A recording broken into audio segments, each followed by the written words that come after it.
Hi Kim, my name is Sarah and I'm a nursing student and I will be giving baby an assessment.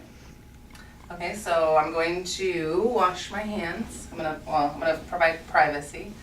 Wash my hands. I'm going to put gloves on because baby has not had a bath yet.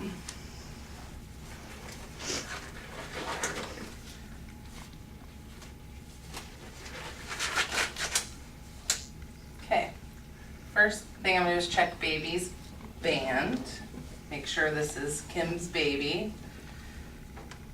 It says baby B, which is Kim's baby. Okay, first thing I'm gonna do is check vitals.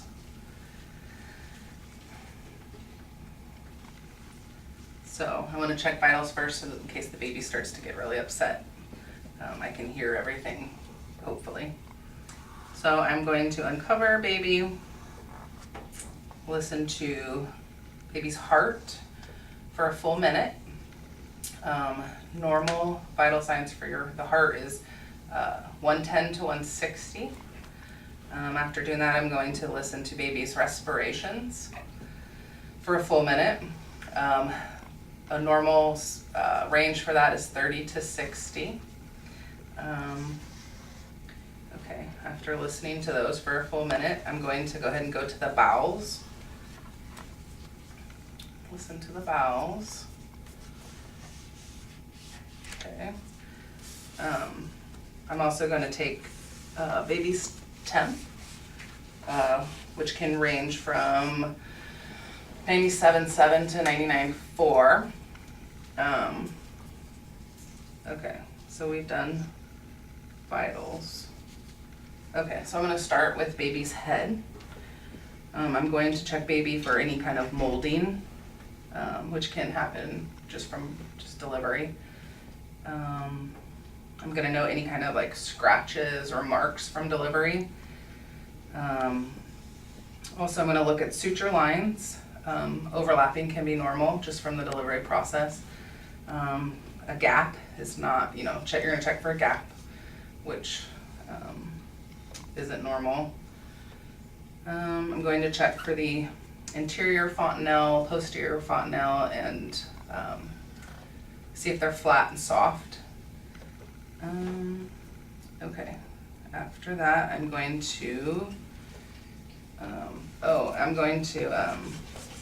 check for the caput cystidium, which that one is the one that's kind of fluid all over the head. Doesn't indicate blood, just fluid. And then the cephalohematoma, which is usually only on one side, which that is blood, and that can indicate or cause jaundice, I guess, in a baby. Okay. I'm gonna go down and I'm gonna look at baby's eyes. Check, see if there's kind of any like the epicanthal fold, which could indicate Down syndrome.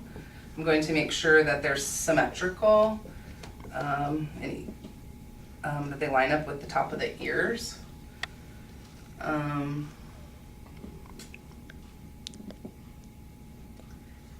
Making sure baby doesn't have any kind of like discharge or anything in the eyes. After that, I'm going to check baby's ears, make sure that they line up and they're symmetrical. I'm going to fold down the top of the ear to check the recoil. Instant recoil is like a term baby. If it doesn't recoil, that could be a preterm. I'm also going to check the patency in the nose by plugging one side and making sure that the other side, there's a good flow. I'll do that to the other side. So I will change my gloves, put a new pair on to check baby's mouth.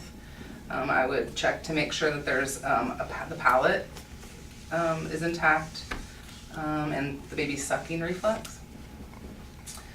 Okay, so after that, I'm going to go and I'm going to check baby's neck, checking for any kind of masses. While I'm up here too, I'm going to check baby's range of motion, making sure that he can turn his head either way. After the neck, I'm going to go down and check clavicles. Making sure they're intact. I'm gonna go down. I'm gonna check baby's skin, noting like any kind of peeling, vernix, rashes, bruising, markings, Mongolian spots, anything like this. This baby is pink, which is good. I'm also going to check for jaundice. I can check for jaundice like by pressing on the forehead, chest, abdomen, thigh, and then eyes. I also want to look at like the respiratory distress, which signs could be grunting, apnea greater than 20, seesaw breathing, retraction, and nasal flaring. Okay. After that, I'm gonna palpate baby's abdomen, make sure there's no masses there. Okay. I'm going to go down to the belly button, the umbilical cord.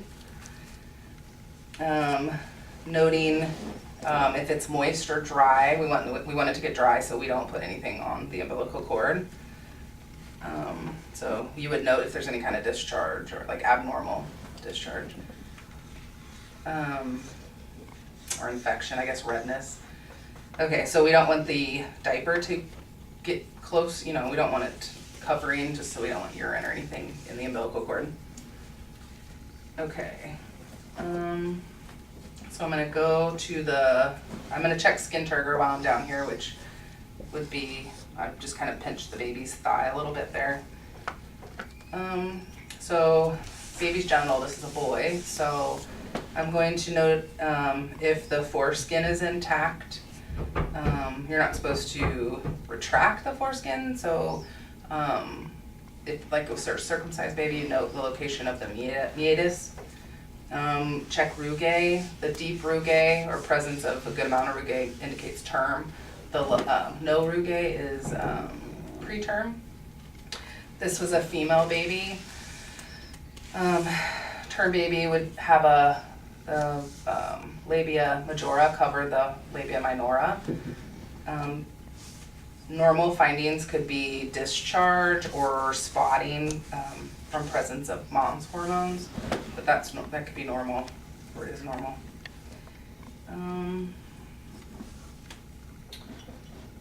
Okay, let's put the diaper back.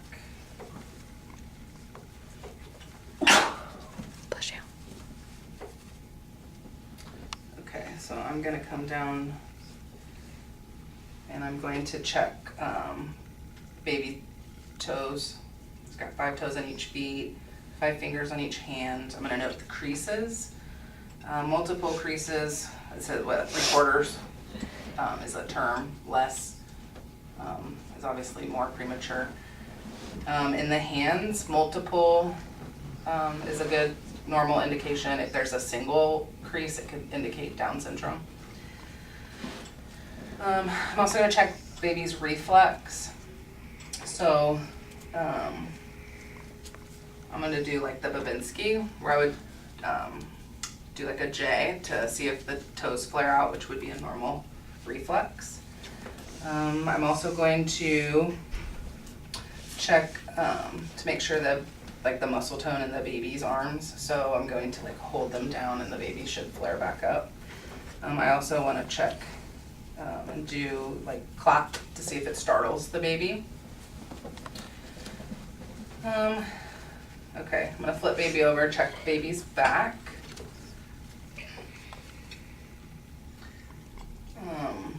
Okay, I'm gonna note the contour of baby's spine.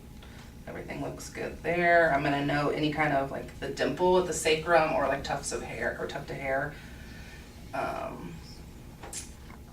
Everything seems good there.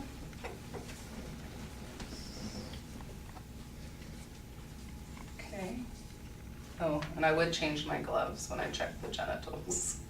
Put new gloves on. Or add gloves if I didn't have gloves on. Okay, so lastly, I'm gonna ask mom, or I'm gonna note baby's behavior. Baby was calm, just good as he could be, nice and quiet, the way we like.